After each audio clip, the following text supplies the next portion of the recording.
Deus, onde reina a paz,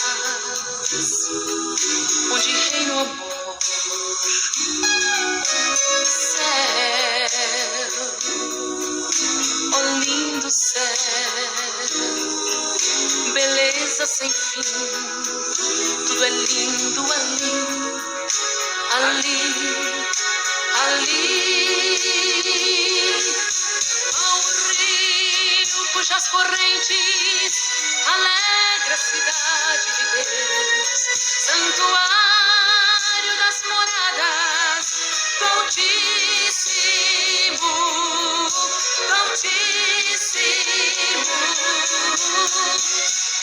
Desejo ir morar ali, pois minha alma anseia ver o Rei como Ele é.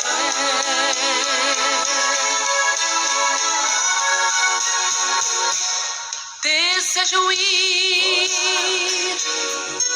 morar ali com Deus, nas mansões celestes, morada de meu Deus.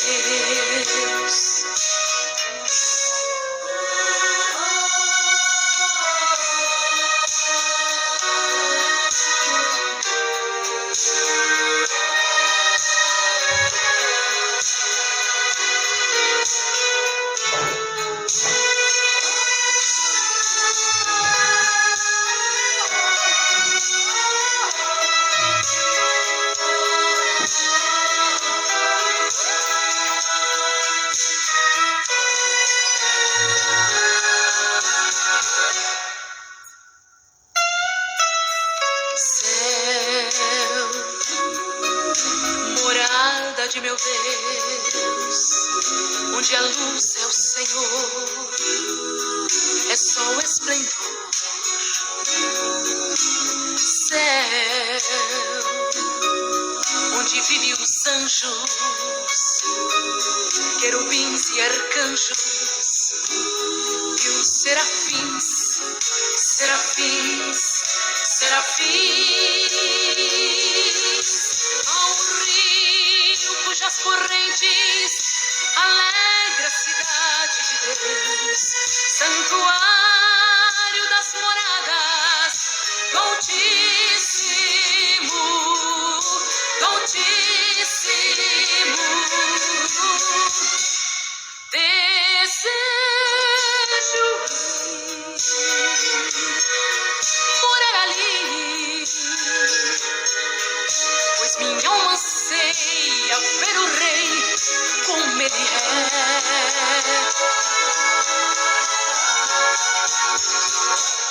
Desejo ir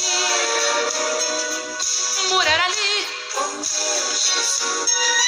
nas mansões celestes, morada de meu Deus.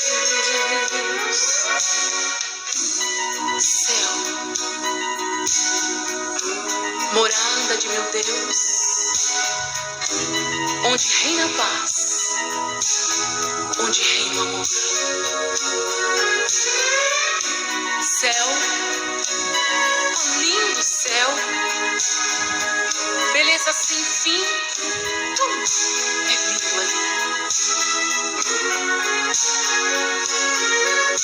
Que alegria será quando Jesus me receber, dizendo: bem-vinda, morada de meu Deus.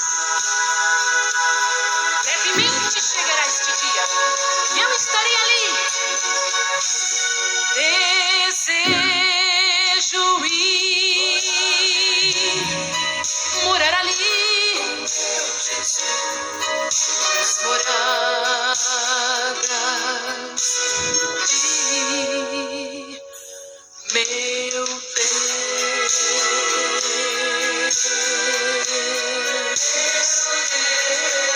de meu Deus, de meu Deus,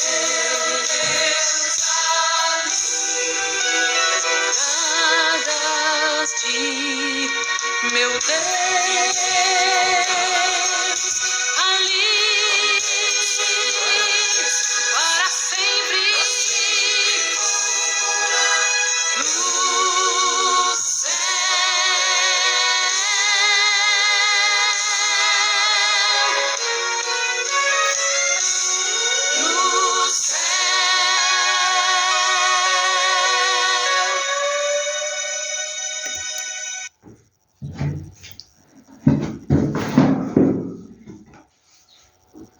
Glórias a Deus, irmãos. Estamos aqui mais uma vez para levarmos o ID do Senhor Jesus Cristo, meus irmãos. Desta feita, hoje a gente vai ouvir a pregação sobre Gálatas. Gálatas era uma região, irmãos, que existia um povo muito incrédulo. E aí, meus irmãos, você vai ouvir hoje o que era a cidade de Gálatas, né? Para que você observe e se achegue mais a Deus, irmãos, porque nós não temos outra alternativa senão seguirmos Jesus Cristo, irmão. Nós não temos outra alternativa. Eu falo isso, irmãos, com muita convicção. A gente não tem outra alternativa, porque a eternidade, irmão, nos espera. E a nossa eternidade vai depender do que a gente crê. Você crê em Jesus? Você procura andar nos caminhos do Senhor, sem haver escândalo, sem haver nada de mal, irmãos. Você sabe que a tua eternidade será de alegria. Será muito importante para você gozar de uma eternidade, irmãos, sem sofrimento, sem dores, né?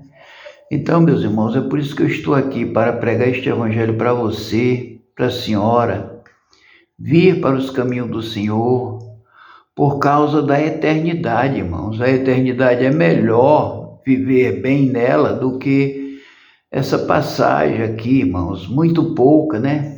A gente está hoje vivo, amanhã a gente poderá estar descendo a sepultura, né, irmãos? Essa é a inclinação do mundo, né? Todos nós vamos ter que morrer um dia, né? Seja mais cedo ou mais tarde, a gente vai. Agora, você já parou para pensar na tua eternidade? Porque você sabe perfeitamente, irmãos, que nós temos uma eternidade a enfrentar. E aí eu quero dizer para você, meu irmão, que quando Deus fez o homem, né? Ele disse, façamos o homem, porque ele não estava sozinho, ele estava na presença de Jesus Cristo e também do Espírito Santo. E ele disse, façamos o homem a nossa imagem, a nossa semelhança. Olha só, se Deus fez o homem, irmão, a sua imagem, a sua semelhança, você pode observar, meu irmão, que Deus fez o homem eterno. Então nós temos uma alma eterna. Olha só o que ele disse, façamos o homem a nossa imagem e a nossa semelhança. Você está entendendo? Para você ser semelhante a Deus, você tem que viver eternamente. Você participa da eternidade, correto? Então ele disse, vou repetir novamente para você entender melhor. Façamos o homem a nossa imagem e a nossa semelhança. Para você ter a semelhança de Deus, você tem que ser eterno, irmãos. Deus fez nós para vivermos na eternidade, né? Mas quando Adão e Eva estavam lá no Jardim do Éden, o que foi que Deus disse a eles, né?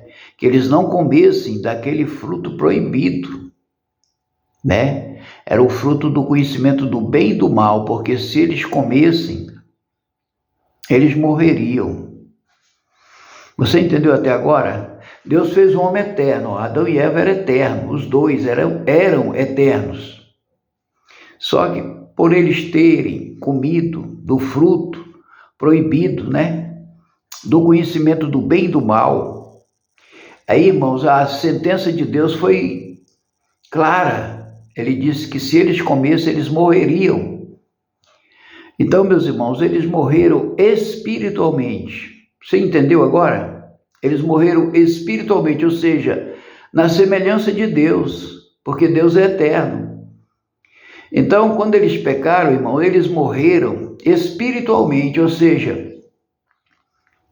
eles deixaram naquele momento, de serem semelhantes a Deus. Isso é muito profundo, irmãos.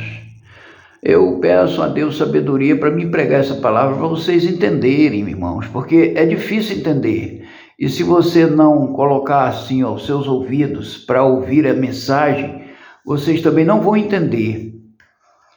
Então, Adão e Eva eram semelhantes a Deus. Por quê? Porque, irmãos, eles viviam espiritualmente igual Deus vive, sem esse corpo de carne. Correto? Porque Deus vive, irmãos. Jesus Cristo vive. Os anjos do Senhor vivem sem esse corpo de carne, porque eles são espirituais. Você entendeu até aí? Aí ocorre, irmãos, que eles desobedeceram lá no Jardim do Éden a palavra do Senhor, que se eles comessem do fruto proibido, que era o fruto do conhecimento do bem e do mal, eles morreriam. Aí você tem que entender que morte foi essa que eles tiveram lá dentro do Jardim do Éden. Foi a morte espiritual, irmão, porque até as vestes espirituais eles perderam. A visão também, irmão, a visão espiritual, espiritual estou falando, eles perderam.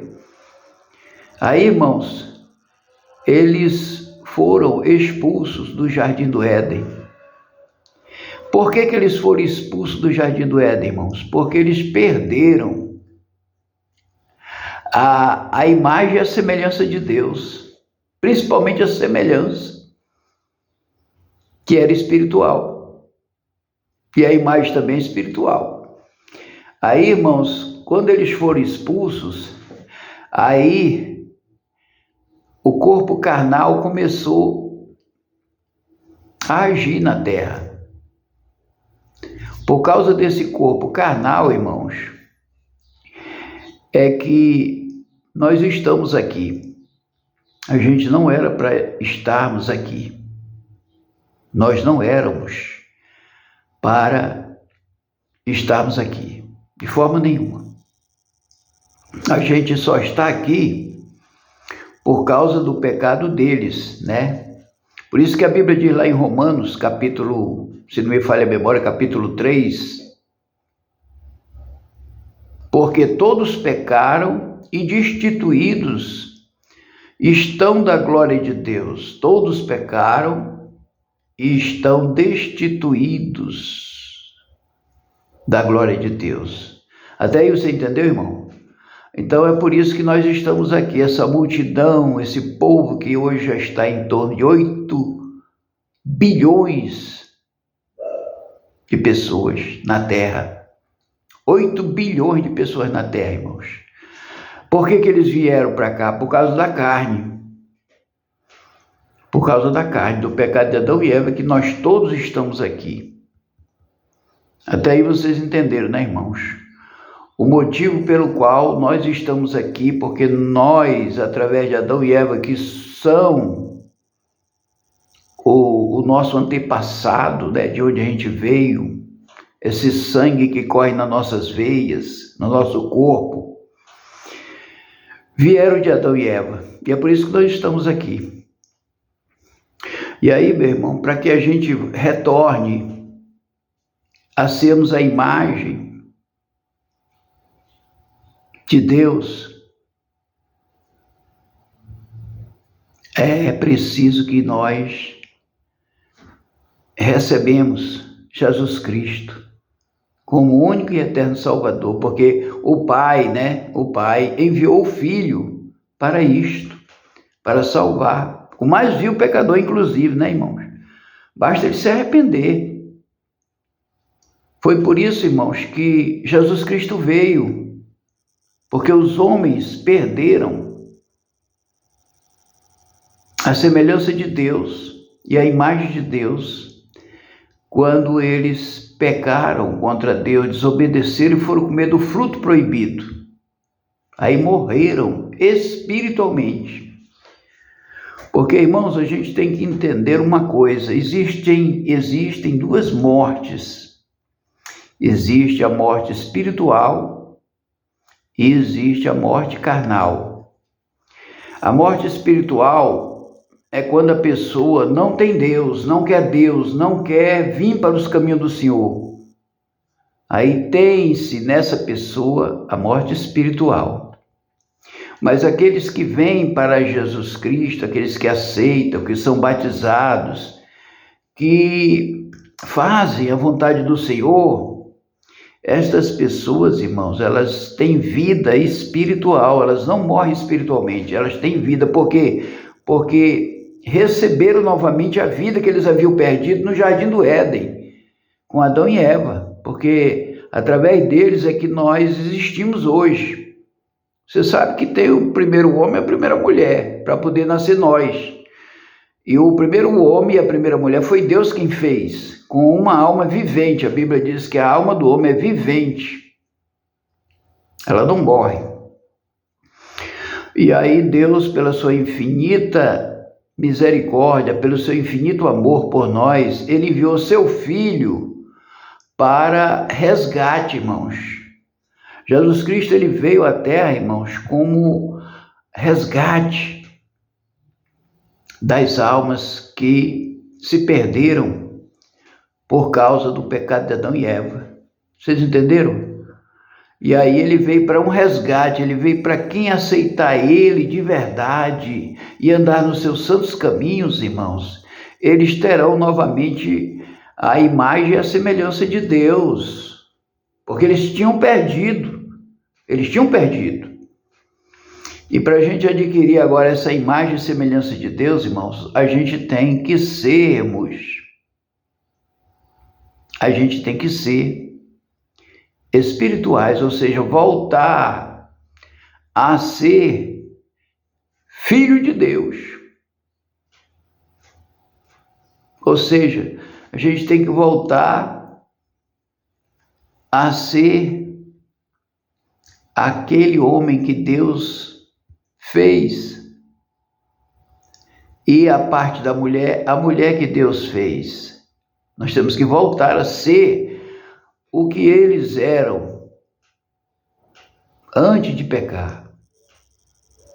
Por isso, irmãos, que a Bíblia diz que nós somos a imagem e a semelhança de Deus, porque nós fomos feitos parecidos com Deus. Imagem e semelhança. Você está entendendo? Aí nós perdemos a imagem e a semelhança de Deus, por isso que entrou o pecado, porque a desobediência é um grande pecado diante de Deus, irmãos. Eles desobedeceram, aí perderam, irmãos, a vida espiritual. Aí as suas vestes subiram deles, as vestes espirituais subiram, porque eles ficaram nus. Se você olhar lá na Bíblia, você vai perceber que Adão e Eva ficaram nus. Eles perderam as vestimentas espirituais, irmão. Aí foi quando a carne, irmãos, começou a trabalhar de outra forma, porque a carne, irmãos, por causa do pecado, entrou a carne, e a carne, irmãos, ela é nociva. Ela é nociva aos olhos de Deus. Ela não tem bom olhar de Deus. A carne não tem. Por isso que a Bíblia diz que a carne para nada presta, né?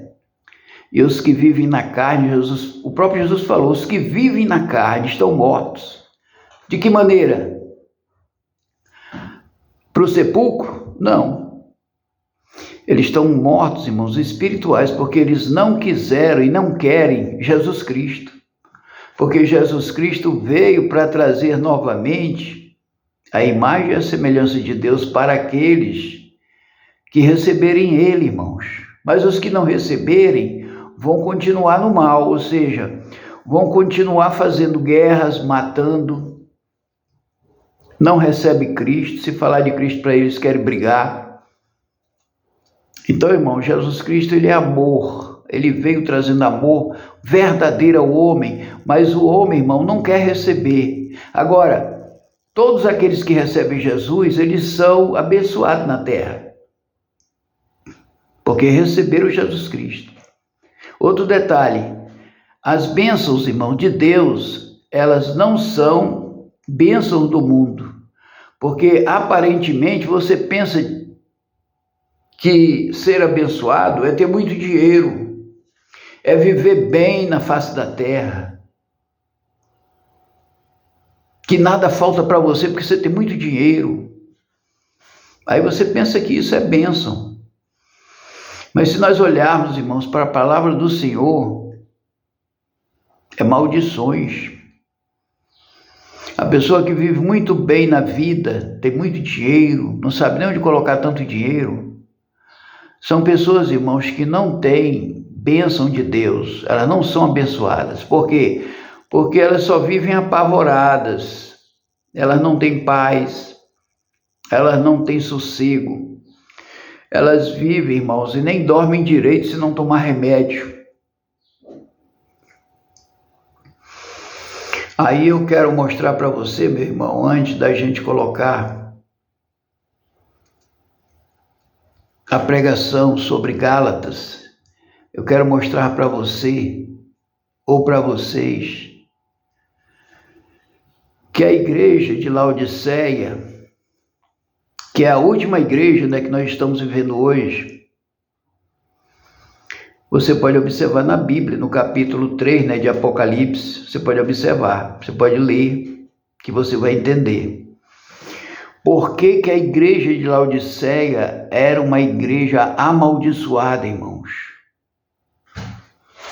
Você já pensou sobre isso? Você tem mais ou menos uma base do que Jesus falou para essa igreja da Ásia? Você tem uma base de saber por que que Jesus falou que ela era uma igreja amaldiçoada? Você sabe?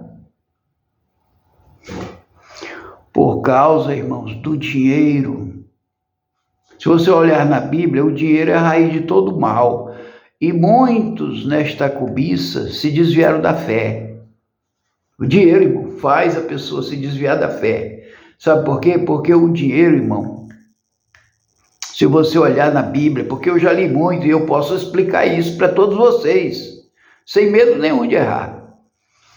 O dinheiro, irmãos, chama-se mamon.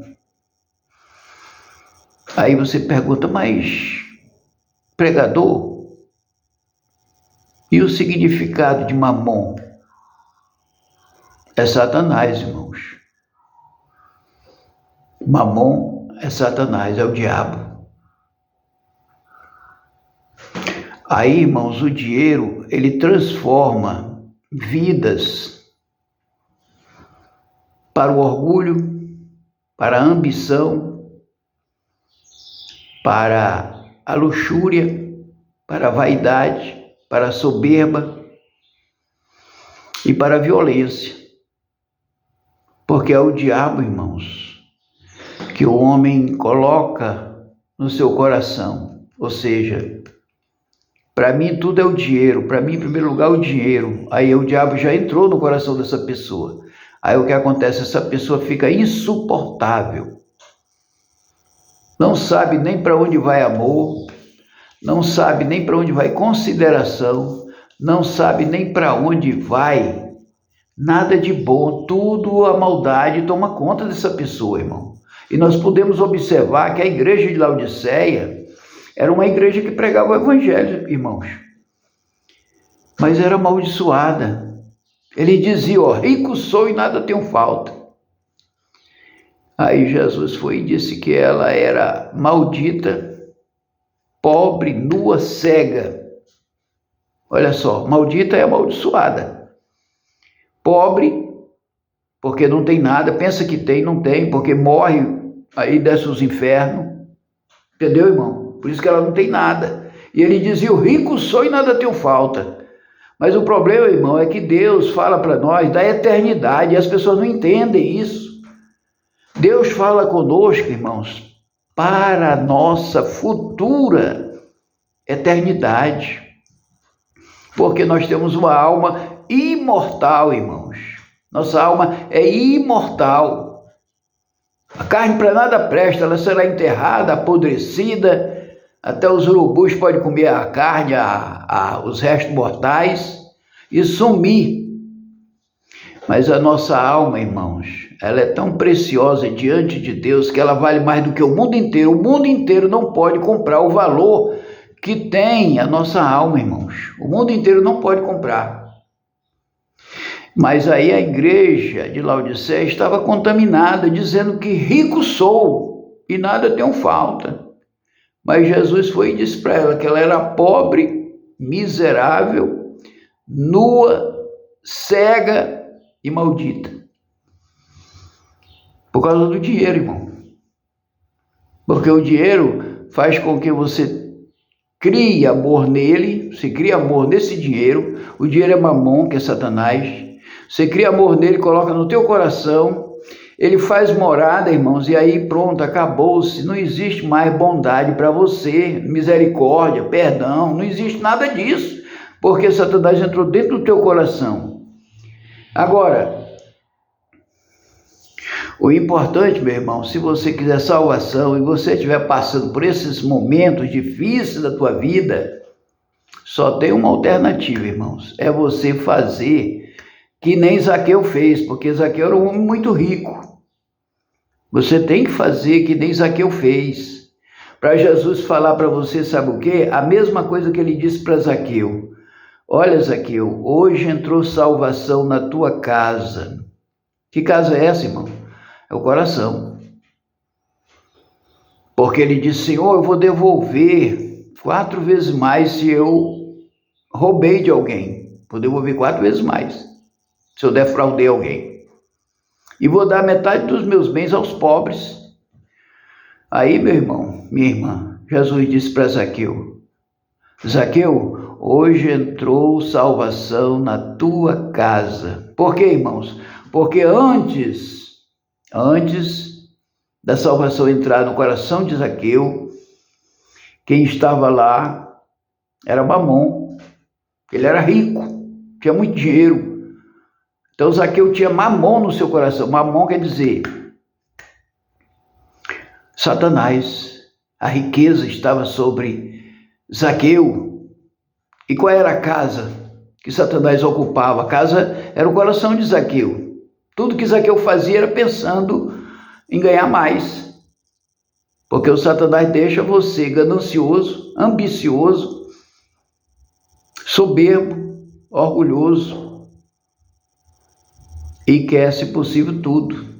Satanás não se conforma com o que tem. Ele quer mais e não sabe nem para quem vai deixar esse dinheiro, porque um dia ele vai morrer. Um dia a pessoa vai morrer. E ele faz tudo, irmão, porque está com a consciência, os olhos cegos, né? A cegueira espiritual, não consegue enxergar isso. De ter tanto dinheiro que dá para ele comer a vida inteira, se desfrutar a vida inteira, brincar, correr. Mas não, ele quer mais, não se conforma, quer mais, aí morre e deixa tudo aí para os outros brigarem e a alma dele desce, o lugar do tormento. Você entendeu, meu irmão? Por isso que Jesus falou, é Mamon, irmãos, é Mamon que estava na igreja de Laodiceia. Você entendeu? Eu não quero levar aqui muito tempo, irmão, por causa da pregação também que a gente tem que ouvir, né? Muito boa a pregação a respeito de Gálatas, e aí você deve ouvir, irmãos, para você meditar mais, para você conhecer mais, para você ter um discernimento, e procurar, meu irmão, buscar a Deus e pedir a Ele, Senhor, tem misericórdia de mim, eu não quero mais viver assim, Senhor, senão eu vou perder minha eternidade contigo. Você entendeu, meu irmão? Minha irmã? Você tem que dizer assim, Senhor, eu não quero mais ser assim, me ajuda. Aí Deus vai fazer a mesma coisa que Ele fez com Zaqueu, irmão.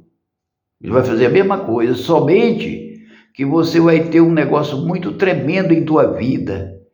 Você vai ter a salvação eterna, você não vai morrer e ir para o inferno não, irmão, irmã. Você vai viver eternamente na alegria, no prazer, porque você vai dar um chute em Satanás, no Mamon. Você vai dar um chute nele e aí, meu irmão, você passa a viver uma vida melhor.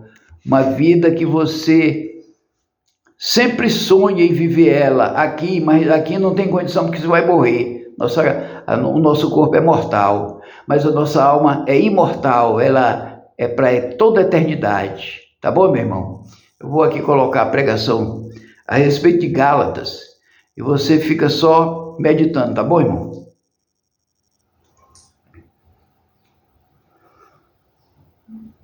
Glórias a Deus, louvado seja o santo nome do Senhor.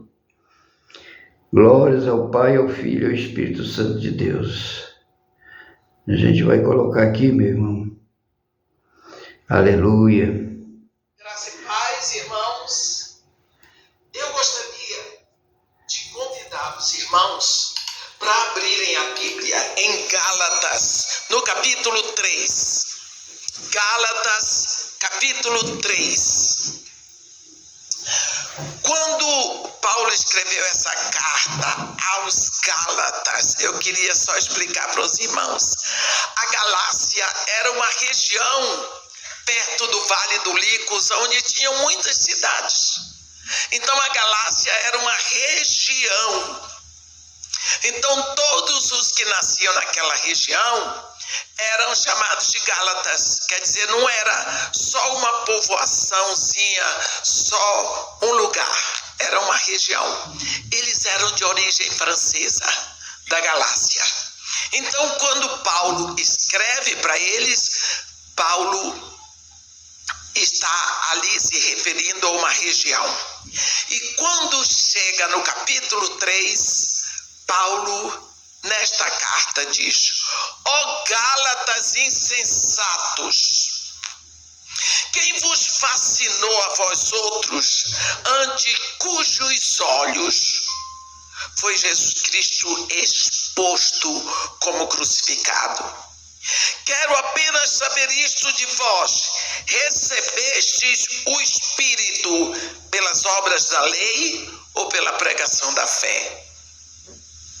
Sois assim insensatos que, tendo começado no Espírito, estejais agora vos aperfeiçoando na carne? Terá sido em vão que tantas coisas sofrestes, se na verdade foram em vão. Aquele, pois, que vos concede o Espírito e que opera milagres entre vós, porventura o faz pelas obras da lei ou pela pregação da fé? Aqui, amém, Paulo está falando de um povo salvo, que confessou Jesus, que recebeu o Espírito Santo, porque quando você se rende a Jesus Cristo, Deus lhe dá o Espírito Santo, mas esse povo parece que não tinha aceitado direito as coisas, achou que era demais. E diz: não é possível que eu tenha o Espírito Santo.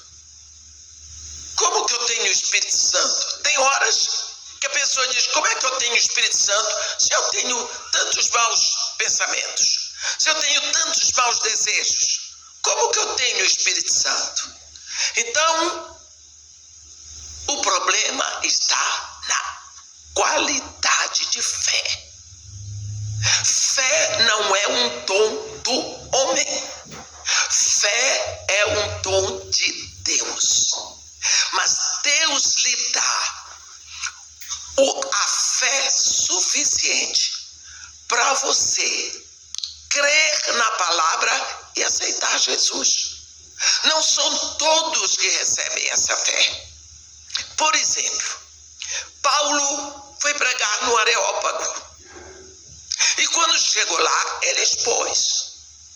Ele começou o sermão dele dizendo assim em Atenas: senhores atenienses, em tudo eu vos vejo acentuadamente religiosos, porque passando e observando os lugares do vosso culto, encontrei também entre eles um altar, no qual está escrito: ao Deus desconhecido.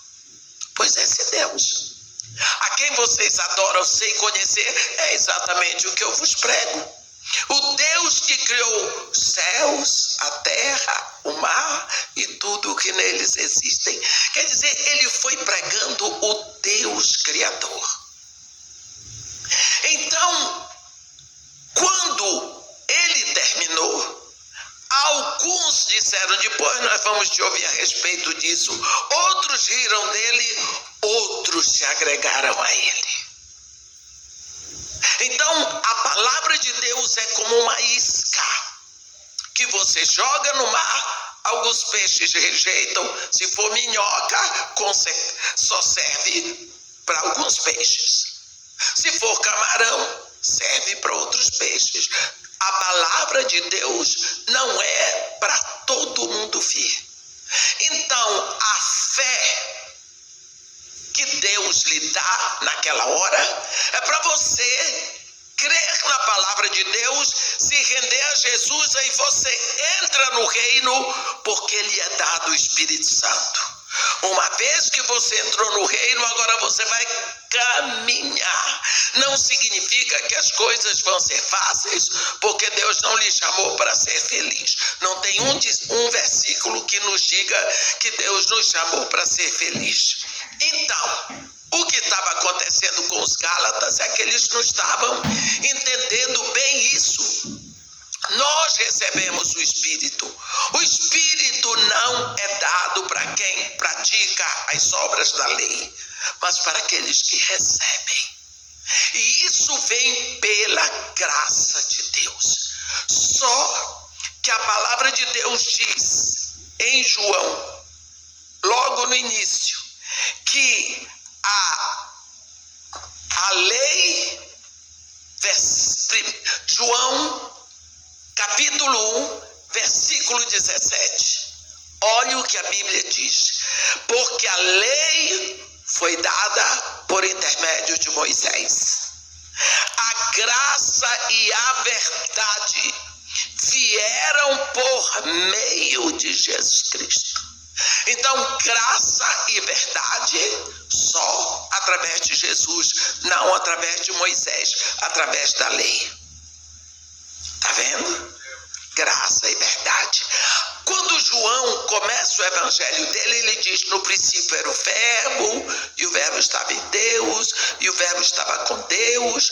Todas as coisas foram feitas por intermédio dele, sem ele nada se fez, porque a vida estava nele. E conclui dizendo: e o verbo de Deus se fez carne e habitou entre nós, cheio de graça e de verdade. Então, graça. A graça vem com Jesus Cristo. O Espírito Santo vem pela graça. Nós vamos ver que esse foi o grande problema da igreja no início. Os judeus não admitiam a graça, não entenderam a graça. Foi o grande problema de Paulinho de Tarso. Não entendiam a graça. Resultado, quando você vê o primeiro choque, o Espírito Santo vem, capítulo 2, capítulo 3, havia um culto em Israel para os judeus. Todas 3 horas da tarde, hora nona. Esse culto era uma reunião de oração que eles tinham, e o objetivo daquela reunião era oração por pecados ocultos. A Bíblia diz, Atos 3, eu gosto de sobressair esta palavra: era levado diariamente, daqui, era levado um homem, a Bíblia diz, coxo de nascença, o qual punham diariamente na porta do templo, chamada Formosa. O templo tinha muitas portas. Na porta Formosa era a porta onde o povo entrava para a oração da hora nona. A Bíblia diz que havia um coxo de nascença que era levado diariamente. Este homem já estava nessa altura aqui por volta de 40 anos, desde que ele era pequeno. Ele era levado e colocado ali para pedir esmola aos que entravam. Era isso. todos os dias. Se você observar, este homem, sendo coxo de nascença, pela lei, ele era impedido de entrar no templo. Ele não podia entrar para adoração. Por quê? Porque era coxo, pela lei. Eu vou mostrar para vocês aqui em Levítico, no capítulo 21 de Levítico, no versículo 18, está escrito assim: pois nenhum homem em quem houver defeito se achegará. Nenhum. Como homem cego ou coxo, ou de rosto mutilado ou desproporcionado. E aí vai dizendo, pela lei este homem era impedido. Está escrito em Levítico: além do mais, os fariseus decidiram quem nasceu com defeito. Havia uma diferença: quem ficava defeituoso depois ou quem já nascia com defeito. Quem nascia com defeito significa que tinha pecado antes de nascer, ou que os pais tinham pecado. Então esse tal era maldito. Ele não podia casar, ele não podia entrar no templo, ele era impedido, era maldito para tudo. Olha, para tudo. Nós vemos Jesus lidar com isso antes de ir para a cruz, com aquele cego de nascença do capítulo 9 de João. Que o cego era cego de nascença e quando ele passava, os discípulos de Jesus, tão insensíveis, disseram para Jesus: Senhor, quem pecou, este ou seus pais, para que nascessem cegos? Mas aqueles discípulos não tinham sensibilidade. Tá na cara do rapaz. O rapaz sabia que era maldito. Porque ele era cego de nascença, ele não entrava no templo, ele não fazia nada. Ele cresceu ouvindo aquilo, ele já não era uma criança. Os próprios pais dizem, ele é adulto. E Jesus disse, nem ele nem seus pais, mas é porque se manifeste nele a glória de Deus. Jesus pegou o rapaz, cuspiu no chão, passou aquela massa nos olhos dele e disse para se lavar no tanque de Siloé. O rapaz voltou perfeito. Vocês entenderam esse milagre? Vocês entenderam? O homem foi feito de barro. O homem foi feito do barro da terra. Jesus aqui está dizendo que teve defeito no barro, na formação. Passou o barro, completou o trabalho. O rapaz ficou curado. Cadê a maldição? Jesus lidou com isso, mostrando para os fariseus, não tinha nada a ver. Agora vai acontecer uma coisa. Capítulo 2, chegou o Espírito Santo. Agora Pedro e João, cheios do Espírito Santo, vão para a oração da hora nona. Quando chega lá na porta, estão de frente com o coxo. Quantas vezes eles viram aquele coxo? Quantas vezes? E aquele coxo os viu tantas vezes. Agora eles param. E o coxo já nem olhava mais para ninguém, coitado. Era um gesto automático, pedir esmola. Eles disseram, olha para nós. Aquele homem, coitado, nem olhava para a cara das pessoas para receber aquele olhar. Coitado, ele é um maldito. Ninguém gosta de receber esse olhar. Pedro disse, olha para nós. Ele olhou, baxixe, eu quero a esmola. Ele disse, ouro e prata nós não temos para te dar, mas o que eu tenho eu te dou. Em nome de Jesus Cristo, o Nazareno, anda! Pá! Botou ele em pé. O homem deu um salto para dentro do templo. Resolveu o problema dele. Ele tinha passado a vida toda do lado de fora, ouvindo os hinos, ouvindo as orações, ouvindo as pregações, Ouvindo tudo, ele conhecia todos os rabinos, todo o povo, todos os sacerdotes. Ele não podia entrar. Ele era maldito. Agora chegou a graça. Pela lei ele era impedido, pela graça ele entrou. Como Paulo diz em Efésios, pela graça sois salvos. E isso não é de dom de vós, é dom de Deus, para que ninguém se gabe disso. Nós vemos a graça agora fazendo diferença onde a lei não chegou. Nós vemos a graça chegando e libertando e abrindo o caminho para aqueles que estavam impedidos pela lei. Vou dar mais um exemplo da graça. No capítulo 8 de Atos, nós vamos ver acontecer uma coisa. Filipe estava com aquele ministério em Samaria, que hoje nós diríamos, Filipe estava bombando. Olha, um espetáculo de ministério. A Bíblia diz, Filipe desceu à cidade de Samaria e anunciava-lhes a Cristo. Isso é importante, anunciar Cristo. Aí, as multidões atendiam unânimes as coisas que Filipe dizia, ouvindo-os e vendo os sinais que ele operava. Pois os espíritos imundos e muitos possessos saíam gritando em alta voz. E muitos paralíticos e coxos foram curados. E houve grande alegria naquela cidade. Então pensa como é que estava Samaria. Filipe, com esse ministério gigantesco, chega um anjo para ele dizer: Filipe, dispõe-te e vai para o caminho do sul.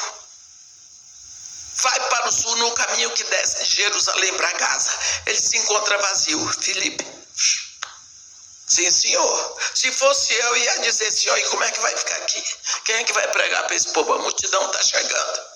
Mas Filipe era maduro o suficiente para saber que quando Deus manda é para obedecer. A obediência é pronta e imediata.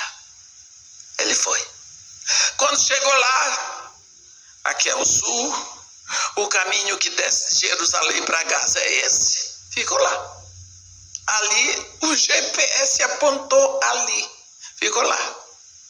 Observou? Lá veio um poeirão. Uma carruagem descendo. Dentro da carruagem estava um homem eunuco. A Bíblia diz, versículo 27 do capítulo 8.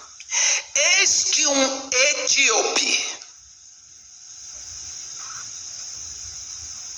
significa que ele não era israelita, eunuco, alto oficial de Candace, rainha dos etíopes, estava descendo. Ele era superintendente de todo o tesouro da rainha.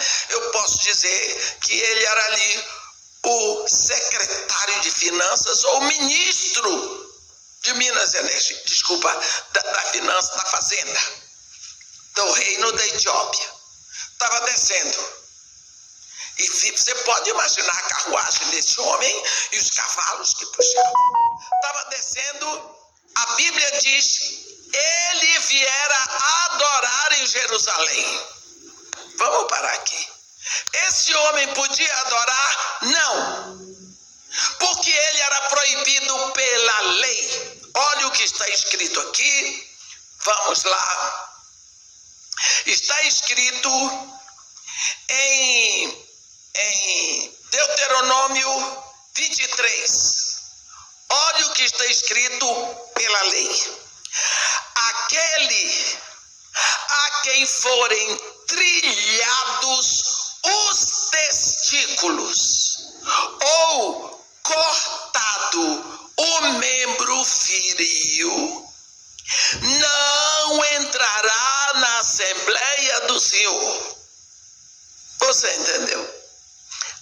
aquele a quem forem trilhados os testículos ou cortado o membro viril, não entrará na Assembleia do Senhor.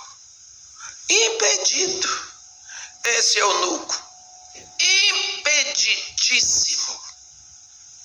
Mas a Bíblia diz em Atos 8 que ele tinha ido adorar em Jerusalém. O que esse homem foi lá? Ele morava ali no sul do Egito, na Núbia.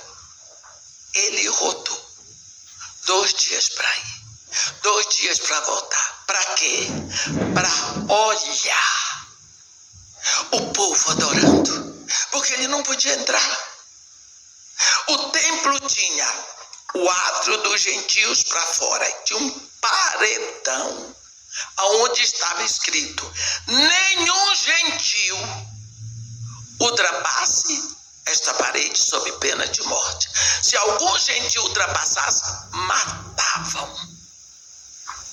Então este homem não pode entrar. Este homem não podia, mas ele tinha um desejo tão grande no coração que ele foi lá para ver. Ele foi ver a adoração, porque ele não podia entrar, era eunuco. Como é que este homem voltou de lá? Ele voltou de lá na frustração, porque ele não pôde entrar. Ele não podia entrar. E ele vinha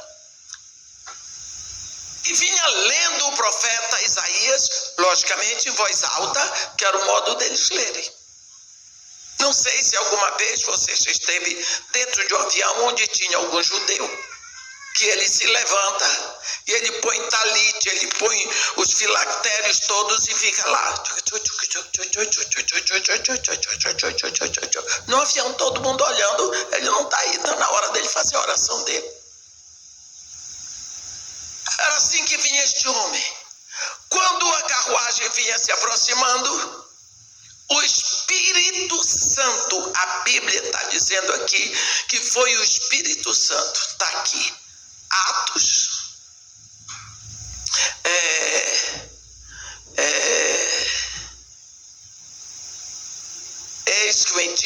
em versículo 29, Atos 8, versículo 29, então disse o Espírito a Filipe: aproxima-te deste carro e acompanha-o.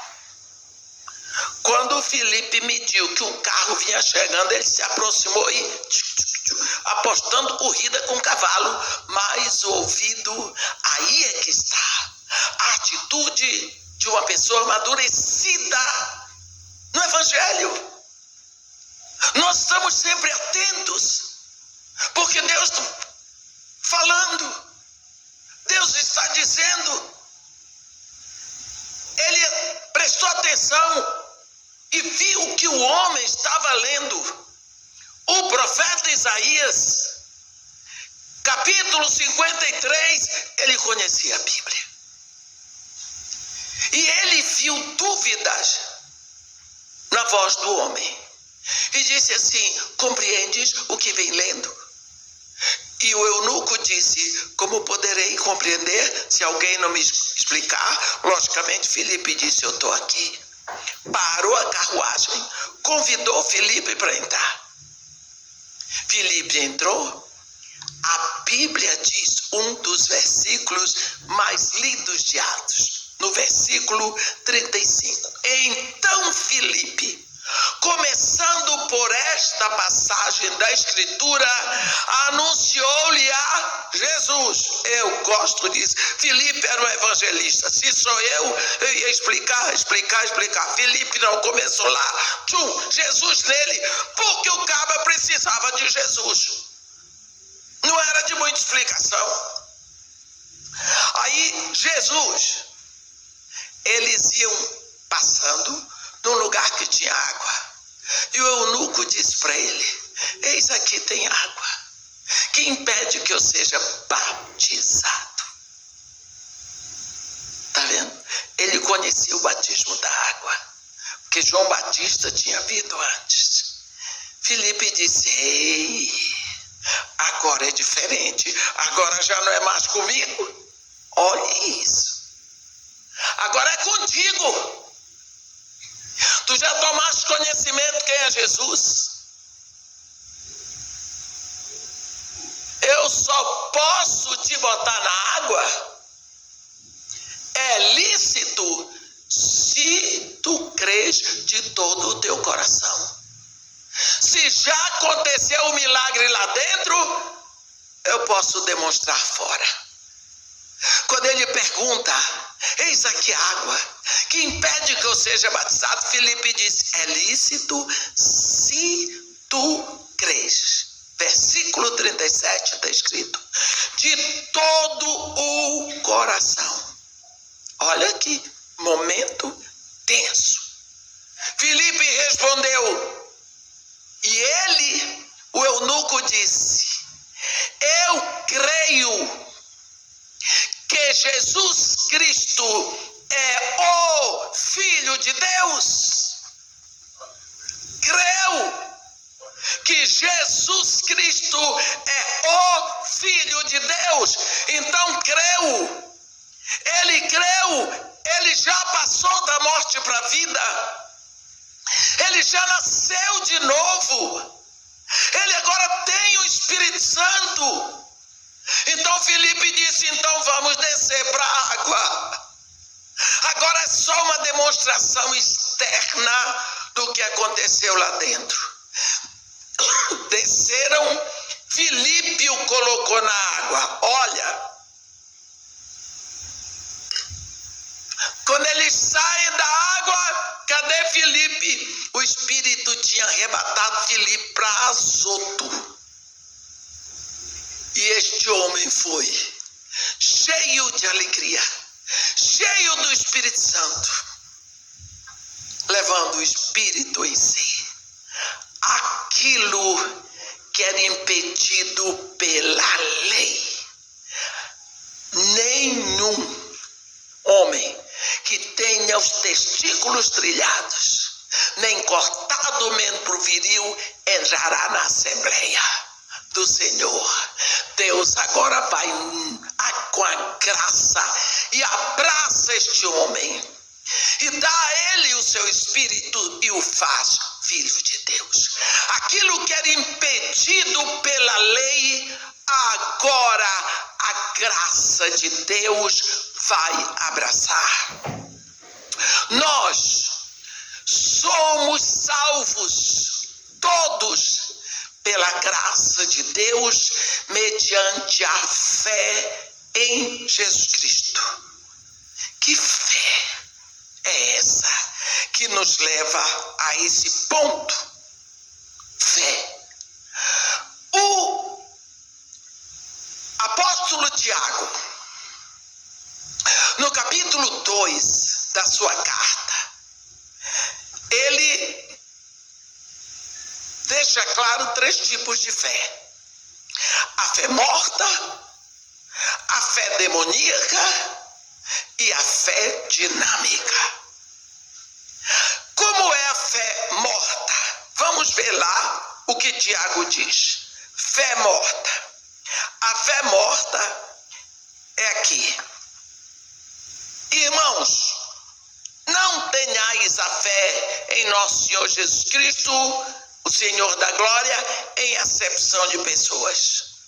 Se, portanto, entrar na vossa sinagoga algum homem com anéis de ouro nos dedos, em trajos de luxo, e entrar também algum pobre andrajoso, e tratardes com deferência o que tem os trajos de luxo, e lhe disserdes: tu, assenta-te aqui em lugar de honra, e disserdes ao pobre: tu, fica ali em pé, ou assenta-te aqui embaixo do estrado dos meus pés, não fizeste distinção entre vós mesmos? E não vos tornaste juízos tomados de perversos pensamentos? Ele diz tudo isso. No versículo 9 ele disse: todavia, fazeis acepção de pessoas, cometeis pecado. sendo arguídos pela lei como transgressores. Quando ele fala isso, ele fala no versículo 14. Meus irmãos, qual é o proveito se alguém disser que tem fé, mas não tem obras? Pode acaso semelhante fé salvá-lo? Se um irmão ou uma irmã estiverem carecidos de roupa e necessitados do alimento cotidiano, e qualquer dentre vós lhe disser: ide em paz, aquecei-vos e fartai-vos, sem contudo lhes dar o necessário para o corpo, qual o proveito disso?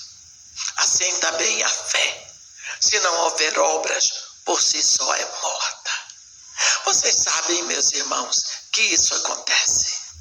Da pessoa chegar necessitada e a gente dizer: vou orar com você, e manda embora a pessoa com fome com uma oração, quando a gente podia dar um pedaço de pão. Isso é fé morta.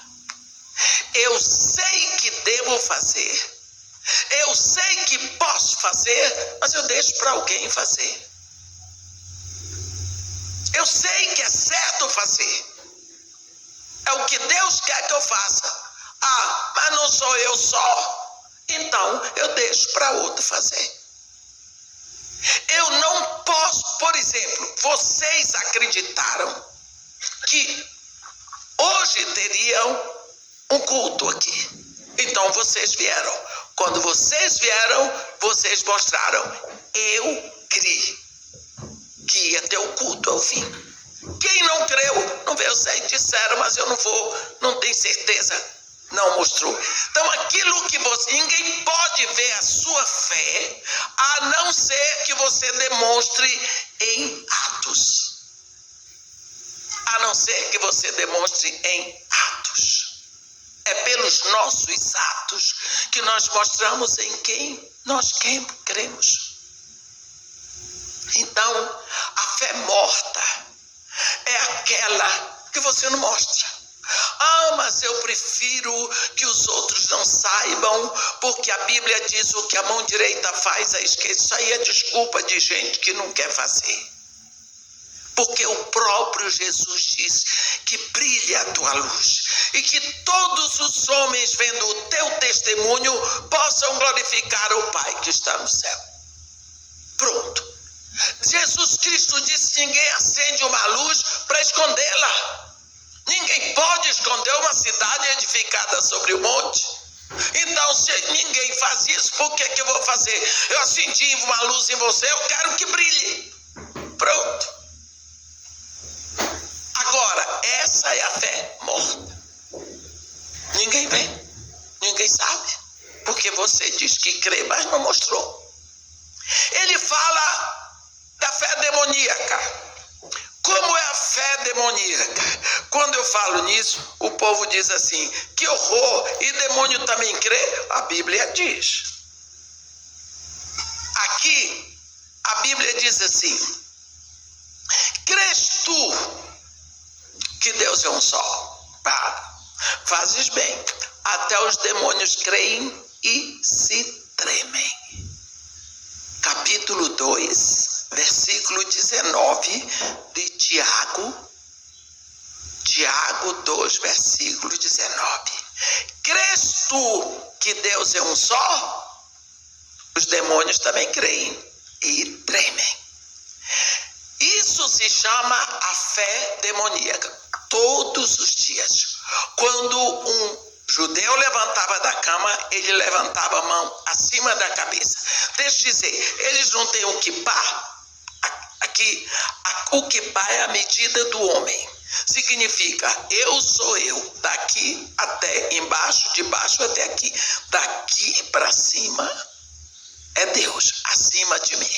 Então, quando os judeus vão orar, tem que levantar a mão acima da cabeça, porque ele está falando com Deus, que está acima dele. Então, de manhã, os judeus levantam a mão acima da cabeça e diz: o Senhor Deus de Israel é um só. Aqui, como Tiago estava escrevendo uma carta para os judeus da dispersão, está lá no primeiro capítulo, estava escrevendo para os da dispersão, que eram os cristãos. Ele aqui está dizendo: crês tu que Deus é um só? Faze bem. Os demônios também creem e se tremem. Quer dizer, qual a diferença da tua fé para a fé de um demônio? Vai dizer que essa fé edifica? Olha aqui, eu vou dar para vocês um exemplo.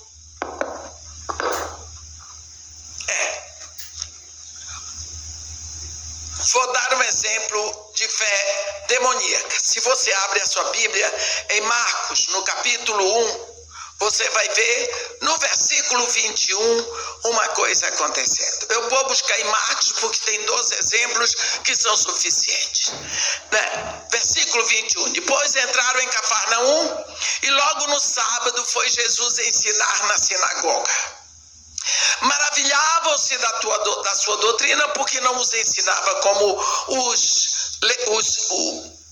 os escribas, mas ensinava como quem tem autoridade.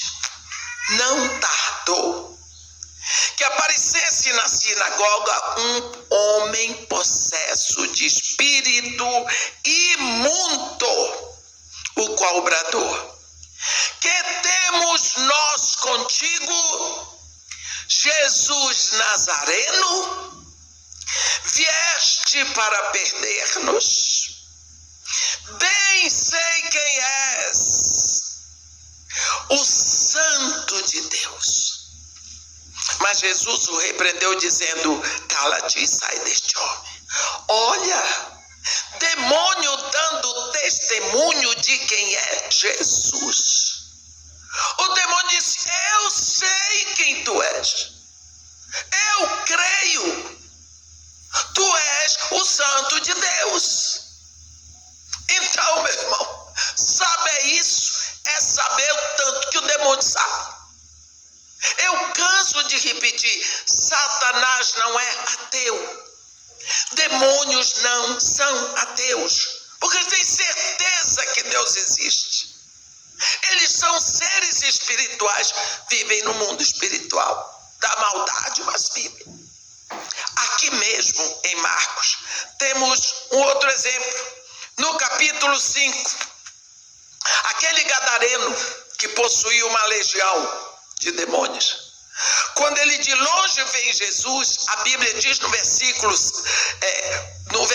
6, quando de longe viu Jesus, correu e o adorou.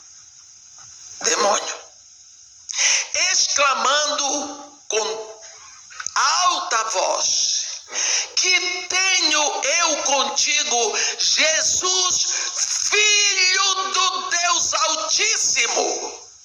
Conjuro-te por Deus que não me atormentes. Está vendo? Fé de demônio. Vai dizer que o demônio estava errado? Não. A fé dele é essa, tem certeza. Então, nós sabemos, quem já foi católico aqui, sabe que existe o credo niceno e o credo apostólico. Creio em Deus Pai, Todo-Poderoso, Criador dos céus e da terra. Demônios também creem isso. Creio em Jesus Cristo, um só seu Filho, que nasceu da Virgem, padeceu sob o poder de Pôncio Pilatos, foi crucificado, morto e sepultado, desceu aos infernos, terceiro dia subiu ao céu, está sentado à mão direita de Deus Pai Todo-Poderoso, de onde vier julgar os vivos e os mortos. Os demônios também saem. Creio no Espírito Santo, na Santa Igreja Católica, lógico, são católicos, na comunhão dos santos, na ressurreição da carne, na vida eterna. Amém. Esse credo apostólico, os demônios recitam e sabem. Então, crer apenas nisso é ter a fé que os demônios têm. É aqui embaixo. Então, qual é a fé? através da qual somos salvos. Porque a Bíblia diz que nós somos salvos pela graça de Deus, mediante a fé em Jesus Cristo. Aí Tiago nos dá o exemplo. É a fé dinâmica. E ele dá como exemplo a fé de Abraão e a fé de Agar. E a fé de Raabe. Duas pessoas que viveram em época diferente, um homem e uma mulher, um amigo de Deus, uma prostituta, mas a fé de Abraão. Ele diz, a fé de Abraão. Eu vou dar só um exemplo, porque eu não estou pregando, eu tenho que andar muito hoje para deixar vocês irem almoçar. A fé de Abraão, um exemplo. Deus diz para Abraão, lá capítulo 12 de Gênesis. Abraão naquela época, meus irmãos, Abraão estava com vidão. O vidão todo mundo quer hoje, ele tinha. Ele era o príncipe semita, Terá, o pai dele já tinha morrido. O irmão Harã tinha morrido, deixou um filho, Ló, para ele cuidar. Tinha uma mulher bonita, dono de todos os rebanhos. Até hoje está lá, eu morei em Ur dos Caldeus, está lá no Zigurá de Ur, a cítara de Abraão, que eles chamam Ebrahim. Ele era o senhor, o príncipe, cheio de tudo. Só tinha um problema, um sonho frustrado. Ele não tinha herdeiro. Aí Deus chega para ele, Abraão incircunciso, entendeu? Idólatra. A Bíblia diz que Abraão e o pai dele adoravam outros deuses. Eles eram caldeus. E Deus diz para ele, Abraão, deixa a tua terra, a tua parentela, a casa do teu pai. Vai para uma terra que eu te mostrarei. E Deus vai fazendo promessa. E no final, Deus atiça Abraão. Que Deus diz assim para ele, em ti e na tua descendência, serão benditas todas as famílias da terra. Abraão velho, cresceu o olho, então tem uma descendência, creu. Por quê? Porque Abraão tinha 75 anos, Sara tinha 66. Sara era decididamente estéril. E Abraão, frustrado que naquela época não ter um filho era como passar pelo mundo como uma folha seca, não deixou nem rastro. Quando Deus diz para ele, deixa a tua terra, a tua parentela, a casa do teu pai, vai para uma terra que eu te mostrarei, farei de ti uma grande nação, abençoarei o teu nome, abençoarei os que te abençoarem, amaldiçoarei os que te amaldiçoarem. Em ti e na tua descendência benditas serão todas as famílias da terra. O olho de Abraão cresceu. Eu vou, largou tudo e foi.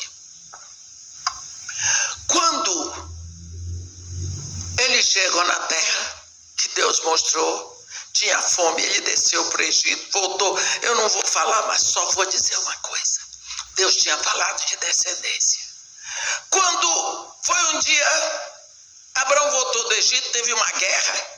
Ele venceu os reis inimigos, mas ele estava apreensivo, porque os reis podiam voltar agora, buscar reforço e voltar. Nisso aparece Deus para ele e diz, Abraão, aquele jeito de Deus falar, aquele jeito. Ô Abraão, eu sou o teu escudo, eu sou El Shaddai. Anda na minha presença e ser perfeito. O teu galardão será sobre modo grande, Abraão. O sonho de Abraão estava numa promessa, descendência. Ele tinha uma ideia fixa em descendência.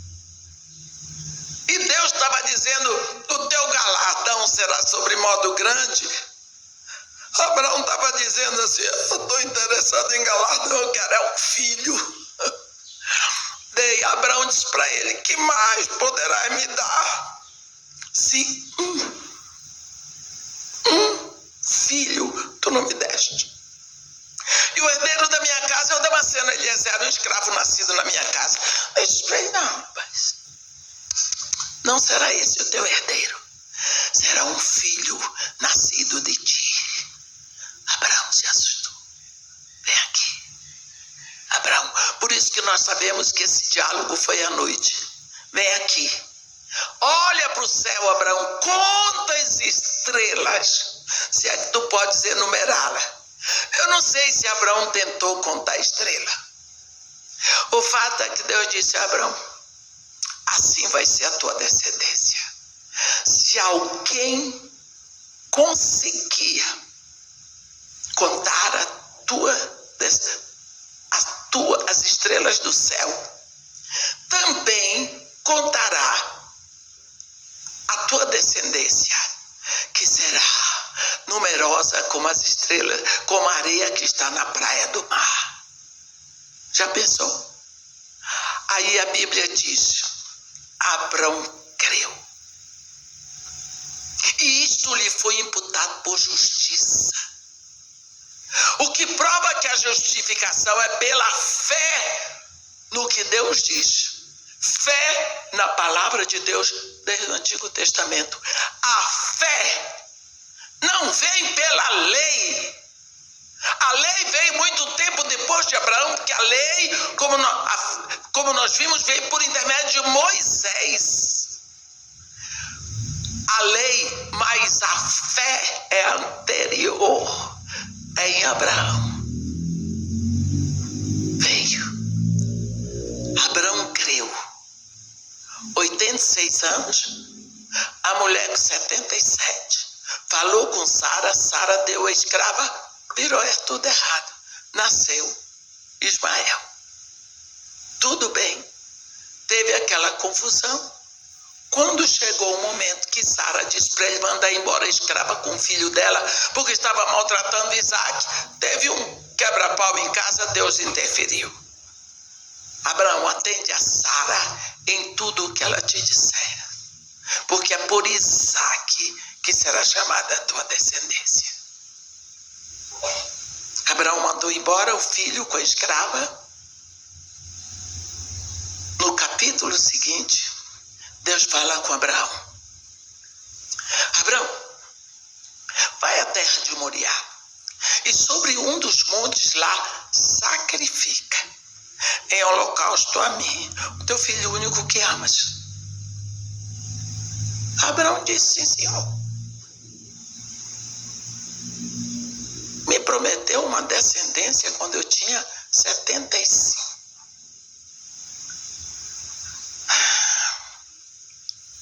Eu estou com 99. Eu tenho um único filho. Ele disse que a minha descendência será chamada através de Isaac. Ele falou e agora me manda sacrificar. Uau, vamos lá. Ele foi. Uma vez eu estava ouvindo uma pregação sobre isso e o pregador disse assim, será que Sara sabia que Abraão estava levando o filhinho dela para ser sacrificado? Porque se fosse minha mulher não ia deixar, ia fazer o escândalo. Tudo bem. Mas ele foi. Marido sabe até que ponto ele pode ir sem a mulher saber. E Abraão está subindo. Se você olhar, você vai ver abertamente um tipo cristológico. Isaac, 14 anos, levava a madeira para ser sacrificado nela, subindo o Monte Moriá. O pai levava o fogo e o cutelo. Quem foi que um dia subiu o monte carregando a madeira para ser crucificado? Jesus. Ele subia ali. De uma hora para outra, ele diz: Pai, eu tenho a lenha, o Senhor tem o fogo e o cordeiro para o holocausto. Como é que nós vamos sacrificar sem cordeiro? Sem cordeiro não há sacrifício. E Abraão, o que ele ia dizer para o filho? O cordeiro é você? O menino não tinha entendido nada até aquela hora. Então Abraão deu uma de crente. Deus sabe, Jeová Jiré. O Senhor proverá para si o cordeiro. Quando chegou lá, na hora de sacrificar o filho, botou o menino em cima, Deus disse: chega, Abraão, como tu não me negaste o teu único filho que amas, eu juro por mim mesmo que não negarei o meu único filho que amo em holocausto por ti e por toda a descendência. Quando Abraão olhou, tinha um cordeiro amarrado. Tirou Isaque, prendeu o cordeiro, sacrificou. Um cordeiro morreu em lugar de Isaque. O que é importante aí? Quando Abraão vai subindo com Isaque, ele tinha dito para os seus servos: ficai aqui com o jumento. Gênesis 22, versículo 5. Ele diz: ficai aqui com o jumento. Eu e o menino subiremos e, havendo adorado, voltaremos. Aí você está lá junto com ele, você diz: Abraão, você é doido. Por quê? Você vai sacrificar o seu filho lá em cima. Como você diz, voltaremos? Abraão diz: te contar um segredo. O Deus a quem eu sirvo só tem uma palavra. Ele não muda. Ele é fiel. E ele já me disse que é em Isaque que será chamada a minha descendência. Então, como Isaque ainda não tem nenhum filho, eu posso matar Isaque quantas vezes eu quiser. Porque Deus não vai deixar Isaque na morte. A minha descendência virá através dele. Então, a fé de Abraão foi em quem? Na personalidade, no caráter, na palavra daquele que prometeu. Esta é a fé dinâmica. Eu vou crer e fazer por causa do caráter daquele que falou. Então, quando Deus manda, eu faço. As consequências não são da minha conta. Deus mandou, eu vou fazer. E se não der certo, o problema é dele que mandou. Quando nós temos a fé é direta na palavra que saiu da boca de Deus. Por isso o diabo infiltra na igreja falsos profetas que dizem que Deus disse, quando Deus não disse. O que Deus disse está escrito na palavra. A fé é na palavra de Deus. Essa é a fé dinâmica. É a fé nos atributos de Deus. Isso é só um pouquinho da fé de Abraão. Ele dá, Tiago também dá, como exemplo de fé, a fé de Raabe. Quem era Raabe? Raabe era a prostituta de Jericó. Raabe não era apenas uma prostituta. Raabe era dona de um prostíbulo. A casa dela ficava em cima do muro de Jericó. A mulher era muito conhecida, o rei conhecia o rei de Jericó conhecia Raabe pelo nome. Quem era essa mulher? Primeiro, nenhuma família quer ter uma prostituta em casa. Os pais dela eram envergonhados. A família envergonhada que tinha uma prostituta na família. Ela não morava na casa dos pais. Naquela época, uma mulher, ela morava com os pais até que casava. E o marido levava. Ela tinha uma casa de prostituição. Naquela época, os homens faziam comércio, mas não tinha avião, não tinha trem, não tinha ônibus, não tinha carro. Quem tinha mais condição tinha um mulo, talvez um cavalo, ou pegava os barcos descendo os rios ali. Então era muito difícil. Um homem casado que era vendedor, ele parava nesta cidade, comprava o que tinha aqui e vendia na próxima cidade, e lá ele comprava o que tinha naquela cidade, ia vendendo na outra, às vezes levava 6 meses sem voltar em casa, para trazer o pão para a família. Nesse caminho, ele ia para a casa de prostitutas, porque isso, naquela época, a prostituta era necessária para os homens. Quero dizer para vocês que não havia lei. Era essa a cultura daquela época. Então esses homens, quando chegavam ali em Jericó, eles iam para a casa de Raabe. Só que eles, quando vinham parando de cidade em cidade, comprando e vendendo, eles também ficavam sabendo das novidades.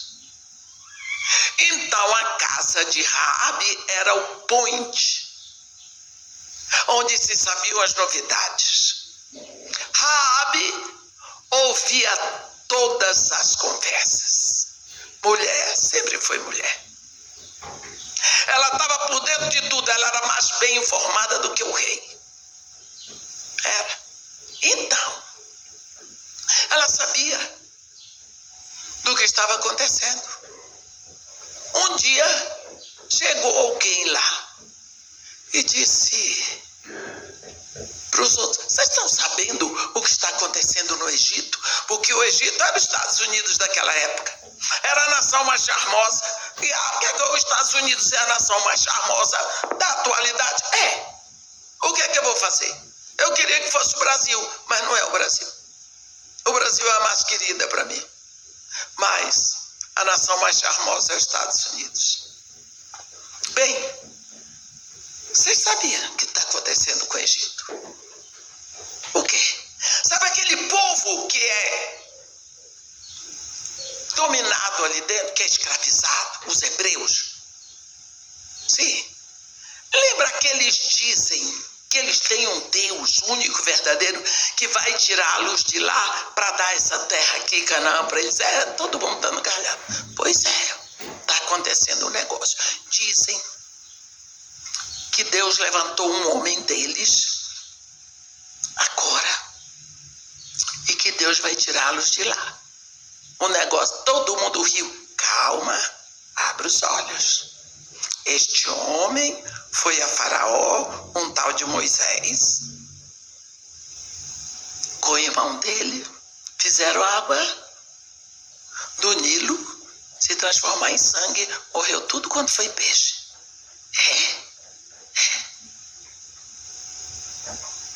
Mas todo mundo diz: será que é verdade?